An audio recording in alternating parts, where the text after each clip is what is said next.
I don't wanna overwhelm you, I just wanna, have a lot of options here.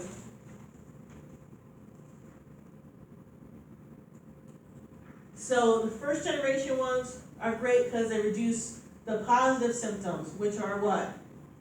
Hallucinations, illusions, delusions. But they could cause movement disorders, and really some movement disorders that are irreversible. They have bad cholinergic side effects, and they can lower one's seizure threshold. So if you have, unfortunately, if you have epilepsy, these could lower the seizure threshold. So these are three biggies: chlorpromazine, which is thorazine, haloperidol, Haldol, and fluphenazine, Prolixin. So thorazine is a kind of interesting one. So thank goodness it was discovered in 1952, because before thorazine was developed, it shouldn't be discovered, developed, largely people were institutionalized in just abysmal conditions. Then in the 40s, there was a doctor, name escapes me right now, but there's a whole book, there's a documentary about it, but he just went around lobotomizing people. Oh. So with an ice pick, he would literally just go in through their nostril, go like that, and take it out. Now, if they lived, okay, and if they didn't, okay.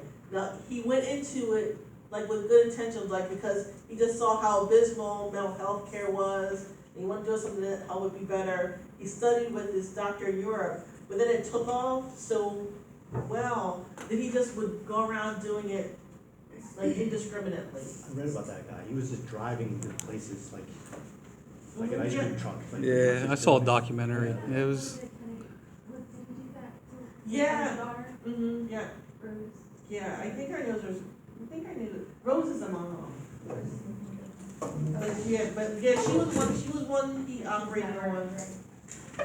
And remember back in the 30s and 40s and even 50s, they would commit you, like if you looked at somebody sideways, people could commit you, and then you just would be in a mental institution. The other terrible story is, I just last week went to see this documentary on Penhurst, which was a horrible facility for intellectually disabled children and adults, which a lot of them weren't even intellectually disabled. Again, they could have had autism, they could have just had a hearing deficit or visual deficit.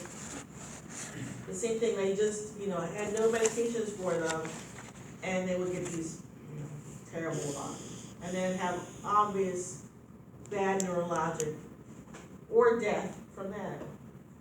If it worked, they were sedated, but then sedated to the point that they couldn't function. So thorazine was billed as, kind of a medical savior from the lobotomies. So good in that, but chlorpromazine itself has such debilitating adverse effects that it was terrible. Like just shuffling gait, active drooling, could not stay awake. Just these extrapyramidal side effects of tardive dyskinesia, which when you see kind of documentary type films from that era, you'll see people, young people, and they have these horrible tardive movements of their mouth, and that are irreversible. But so it's good that they further got developed to these newer formulations, but still the first generation antipsychotics in general have the worst adverse effect profile. So really bad adverse effects. Oh, and here, you have to just take a quick 5. Everybody get up. You're just starting at 9:06. Gotta get up and pee, whatever. We're